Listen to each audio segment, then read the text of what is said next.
คนพากันมาฮอดวัดธาตุหลวงเหนือนี่วัดธาตุหลวงเหนือพาผู้เฒ่ามา2 คนหิ้วปีกมาวันนี้เอา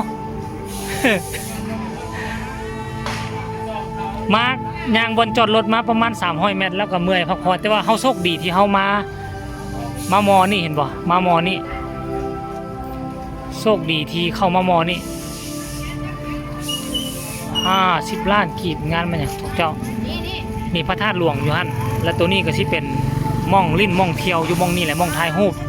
ท่านผู้ชมเดี๋ยวสิพาทุกคนเข้าไปเบิ่งเด้อเดี๋ยวสิพาทุกคนเข้าไปเบิ่งแต่ว่าตอนนี้ก็ต้องพาแม่เฒ่าพักผ่อนย้อนใจก่อนนี่พระธาตุหลวงตัวนี้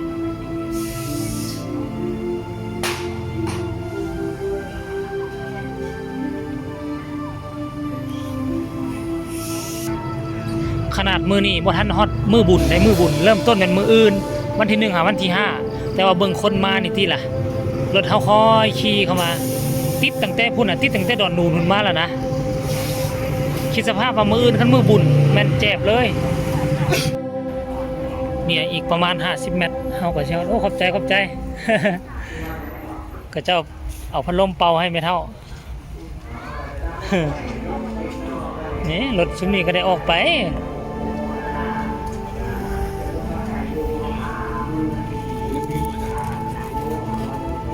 อีก50 เมตรเขาก็สิฮอดละแต่ว่า50 เมตรนี่ต้องได้พักประมาณ2 รอบ 3 รอบหมดแล้ว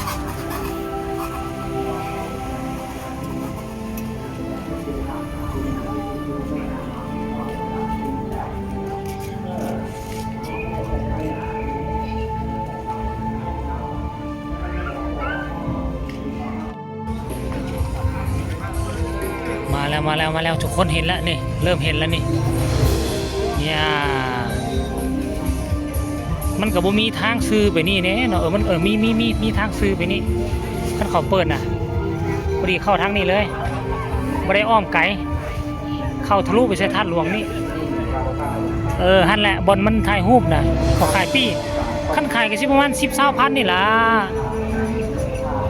โอ้ประตูนี่ปิดไปประตูเบิ่งซ้ายมือไปซ้ายมือพุ่นนี่ไปนี่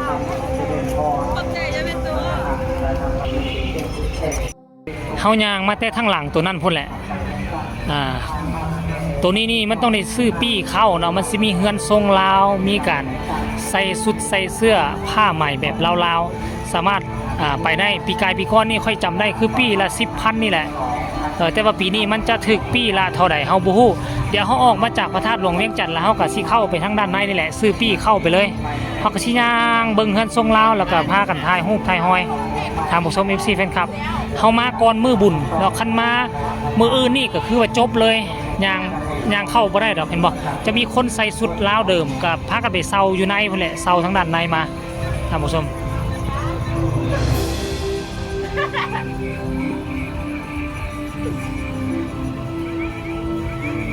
นี่เป็นซีซันนะทุกคนตอนนี้เฮาฮอดละแต่ว่าเฮาบ่สามารถเข้าไปทางด้านในได้เพราะว่ามันเขาเจ้าบ่เปิดเถอะเขาเจ้าสิเปิดแต่ทางหน้าแล้วมื้ออื่นนี่เขาเจ้าจะเปิดประตูทุกบานเลยตอนนี้เฮาอยู่ทางด้านหลังของพระธาตุหลวงเวียงจันทน์เห็นบ่นี่พาทุกคนมาชมภาพบรรยากาศโอ้คักแต่ว่ามองไฮไลท์ที่สำคัญมาเที่ยวงานบุญพระธาตุหลวงเวียงจันทน์นี่นะดูทางเบื้องขวามือคันท่าว่าพวกเจ้ามาทางเบื้องหลังเด้อทางด้านหลังเบื้องขวามือของพระธาตุหลวงเวียงจันทน์ติดกับอารามวัดใหญ่ของวัดธาตุหลวงเหนือมันจะมีม่องให้เจ้าเข้าไปถ่ายรูปถ่ายหอยม่องนี่จะได้เสียค่าปี้เข้าก็คือพวกเขาต้องซื้อปี้เข้าประมาณ20,000 หรือ 30,000นี่แหละม่องนี่มันเป็นม่องถ่ายรูปที่สวยงามที่สุดในงานบุญพระธาตุหลวงเวียงจันทน์อยู่ในนี้มันจะมีการจัดแสดงโชว์เป็นเฮือนทรงลาวแสดงวิถีวัฒนธรรมประเพณีของคนลาวเฮาใช้ชีวิตแนวใดสมัยก่อนเฮือนซานบ้านซองคนลาวเฮาพากันอยู่จังไดแล้วก็มีห้านให้เซาเครื่องเซาของนุ่งเป็นสุดลาวเดิมท่านผู้ชมจะอยู่ในนี้ซึ่งอีกจักหน่อยนึงก็จะพาทุกคนเข้าไปชมท่านผู้ชมเนาะจะเข้าไปชมแล้วก็อีกจุดนึงคันท่าพวกเจ้ามาทางด้านหลังพวกเจ้าก็สามารถมาเบิ่งซ้ายมือนี่เป็นหอพญานาคเป็นหูพญานาคเนาะซึ่งพวกเขาเชื่อตามตำนานอยู่ในนครหลวงเวียงจันทน์ของพวกเขามีอยู่ธาตุดำหูนึงแล้วก็อยู่ในนครหลวงเวียงจันทน์หูนึง ซึ่งแรกเริ่มสมัยก่อนพวกเขาก็คิดว่ามันอยู่ในพระธาตุหลวงเวียงจันทน์ตามตำนานนะแต่บังเอิญว่าเขาเจ้ามาดุดเงินซ่านบ้านซองของประชาชนอยู่นี่แล้วก็มาเจออยู่นี่หูหนึ่งเขาก็เลยสร้างหอพญานาคอยู่ด้านหลังนี่ไว้ให้ทุกคนกราบไหว้เลยนะท่านผู้ชมเป็นบ่อีกเจ้าหน้าก็จะพาทุกคนไปเบิ่งใกล้ชิดเลย นับแต่เมื่ออื่นนี่วันที่1ถึงวันที่5นี่คนจะลังไหลกันเข้ามาเทมาหม่องจอดรถก็จะเกือบว่าบ่เพียงพอเนาะรถใหญ่นี่บ่สามารถเข้ามาได้จะย่างนี่อย่างน้อยๆเกือบ1กิโลพุ่นแหละย่างมานะท่านผู้ชมเนาะเพราะฉะนั้นแล้วค่อยจึงพาแม่เฒ่าค่อยมามื้อนี้เพื่อว่าลดความแออัดขนาดมามื้อนี้คนบ่หลายได้รถบ่หลายเฮาก็ยังจอดรถไว้บ่ไกลๆแล้วก็พาเราย่างมาแล้วก็จนเจ็บขานะย่างมาเกือบครึ่งกิโลพุ่นแหละนี่อันนี้ทางช่วงเฮาเข้ามานี่นะเอานะทุกคนตอนนี้คือพวกเราเดินทางเข้ามาฮอดอีกโซนหนึ่งแล้วเนาะนี่เป็นโซนเฮือนลาวบูฮานเฮือนลาวบูฮานเฮือนทรงลาวเป็นประเพณีวิถีชีวิตของคนลาวตั้งแต่กี้จนฮอดปัจจุบันเวลาที่เฮาเข้ามาเฮาก็จะได้เห็นภาพบรรยากาศที่เขาเจ้าหนุ่มสาวพากันมาเซาสุดแต่งโตเป็นแม่หญิงลาวย้อนยุคในสมัยก่อนแต่ว่าย้ำว่าเสื้อผ้าที่เขาเจ้าแต่งทุกมื้อนี้ยังเห็นคนลาวของเฮายังใส่ประจำอยู่เป็นต้นเป็นงานสำคัญต่างๆงานดอกงานแดงงานอย่างต่างๆเฮายังใส่เฮายังเฮ็ดอยู่เนาะปฏิบัติกันมาได้อยู่ท่านผู้ชมเดี๋ยวสิพาทุกคนย่างไปรอเบิ่งโซนนั้นเป็นโซนเฮือนลาวเนาะโซนนั้นเนาะและจุดที่ทุกคนมาถ่ายรูปหลายที่สุดก็คือจุดนี้พอมันจะได้เห็นพระธาตุหลวงเต็มๆเลยนี่ทุกคน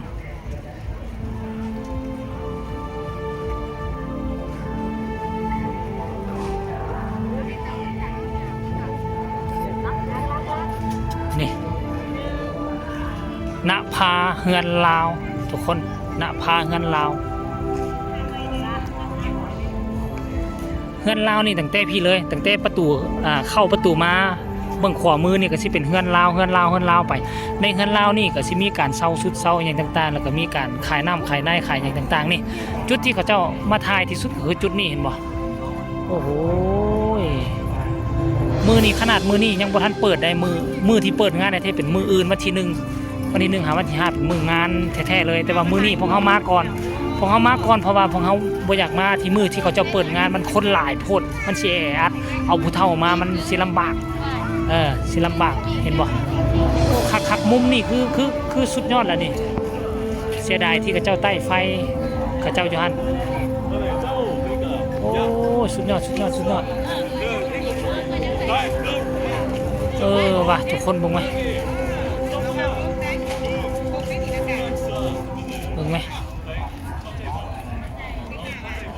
นี่ทั้งนี้กันเขาเจ้าทายเป็นคู่กันรถนี่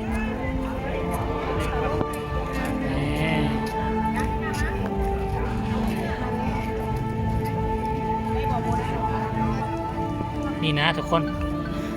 บ่ได้มาประมาณ2 ปีเลยบ่ได้มานะ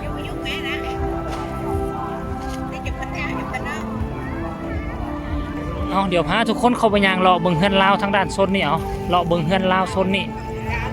เนาะยอมรับว่าเขาเจ้าเฮ็ดได้ดีโซนนี้เขาเจ้าเฮ็ดมานี่ก็ประมาณ 5-6 ปีเลยได้โซนนี้ได้แล้วก็เฮือนทรงลาวดังกล่าวนี่ก็ถอดประกอบออกได้แต่ว่า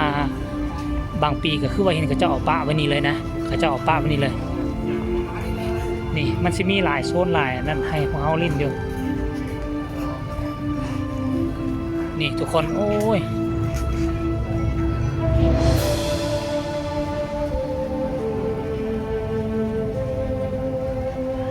เบิ่งเอาโอ้โซนนี่ก็คือโซนที่มันจะมีเตียงมันจะมีแค่เฮาบ้านเฮาเอิ้นว่าเตียงเนาะเห็นบ่โอ้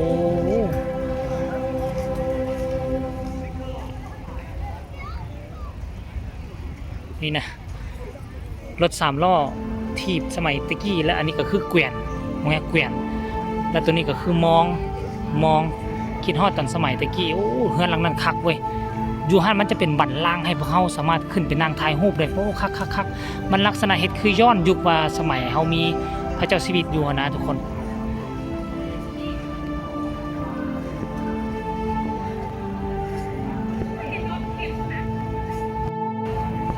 โ ออกจากโซนนั่นมาเขาก็สิมาทะลุโซนนี่มองถ่ายรูปนี่มีหลากหลายเลยมองถ่ายรูปโอ้มองถ่ายรูปบ่ธรรมดาทุกคน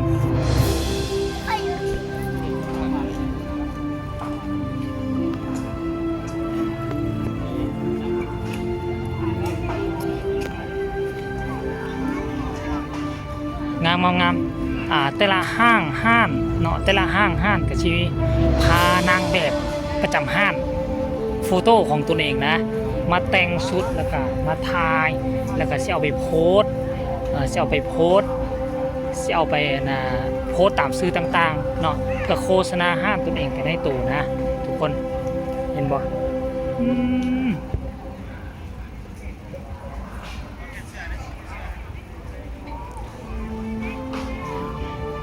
เอาสรุปรวมแล้วกับคลิปนี้ก็น่าจะฝากฝังเอาไว้สำหรับฝากทุกคนกดไลค์กดแชร์